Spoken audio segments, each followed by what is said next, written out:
বিমান বাংলাদেশ এয়ারলাইন্স টিকিটের দাম ও যাত্রী সেবার মান নিয়ে সারা বছরই হরেক রকম আলোচনায় থাকে রাষ্ট্রীয় এই বিমান সংস্থা। অনিয়ম দুর্নীতি বন্ধে অতীতের মতো বর্তমানেও বিভিন্ন পদক্ষেপ নিতে দেখা গেছে বিমানের প্রশাসন ও মানব সম্পদ পরিদপ্তরকে। এবার বিমান বাংলাদেশ এয়ারলাইন্সে যুক্ত হয়েছে নতুন বিতর্ক, কর্মক্ষেত্রে সহকর্মীর সঙ্গে অনৈতিক সম্পর্ক। সংস্থাটির জুনিয়র গ্রাউন্ড সার্ভিস অফিসার ফিরোজুজ্জামানের সঙ্গে গ্রাউন্ড সার্ভিস অ্যাসিস্ট্যান্ট জান্নাতুল জানানের পরকীয়া প্রেমের কাহিনী নিয়ে তোলপাড় হচ্ছে বিমান বাংলাদেশে।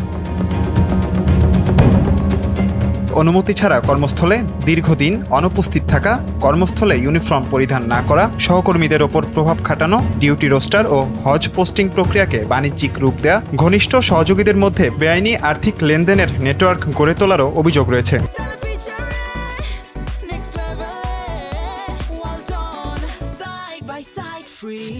2025 সালের 30 মার্চ থেকে 24 সেপ্টেম্বর পর্যন্ত 84 লাখ টাকা বেআইনিভাবে আদায় করার অভিযোগও রয়েছে ফিরোজের বিরুদ্ধে।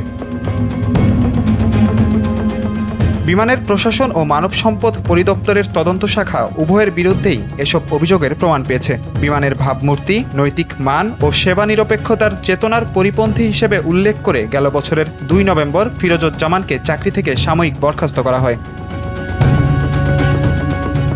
বিমানের পরিচালক, প্রশাসন ও মানব সম্পদ কর্মকর্তা মোহাম্মদ নওশাদ হোসেনের স্বাক্ষরিত ওই চিঠিতে বলা হয়, ফিরোজের কর্মকাণ্ড শুধু প্রতিষ্ঠানের প্রশাসনিক শৃঙ্খলাকেই বিপন্ন করেনি, শাস্তিযোগ্য অপরাধও করেছেন তিনি।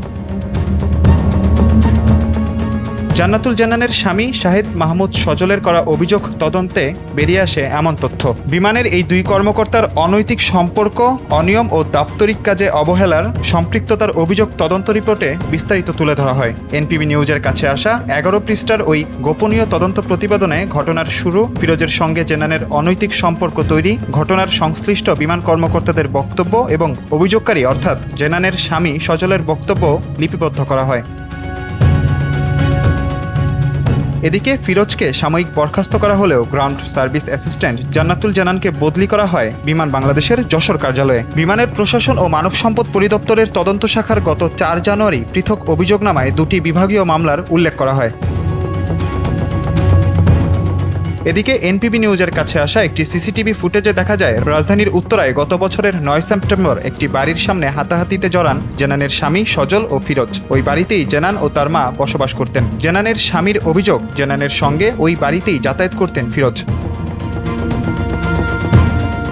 অভিযুক্ত দুই কর্মকর্তার বিরুদ্ধে বিভাগীয় মামলার সত্যতা নিশ্চিত করে বিমান বাংলাদেশ এয়ারলাইন্সের মহাব্যবস্থাপক এনপিবি নিউজকে জানান, তাদের বিরুদ্ধে বিভাগীয় তদন্ত চলমান রয়েছে, যা সম্পন্ন হলেই সরকারি নিয়ম অনুযায়ী চূড়ান্ত ব্যবস্থা নেবে বিমান কর্তৃপক্ষ। বিমান বাংলাদেশের এই ঘটনাটা তো একটা ঘটনা না, এটা শুনেন একটা কোম্পানি, এখানে অনেক লোক চাকরি করে, এখানে হচ্ছে গিয়ে বিভিন্ন লোকের বিভিন্ন রকমের অপরাধ হয়। যখন অপরাধ করে তখন তাদের এই বিভাগীয় কার্যক্রম চলমান হয়ে যায়। যখন হয়, যার আসে তার বিরুদ্ধে অ্যাকশন নেওয়া হয়, সে হয়তো নির্দোষ প্রমাণিত হয়, নয়তো সে অপরাধী প্রমাণিত হলে বিমান এখানে 5টা পানিশমেন্ট আছে, সেই পানিশমেন্টগুলো থেকে যে কোনো অপরাধের গুরুত্ব অনুযায়ী তার পানিশমেন্টটা হয়।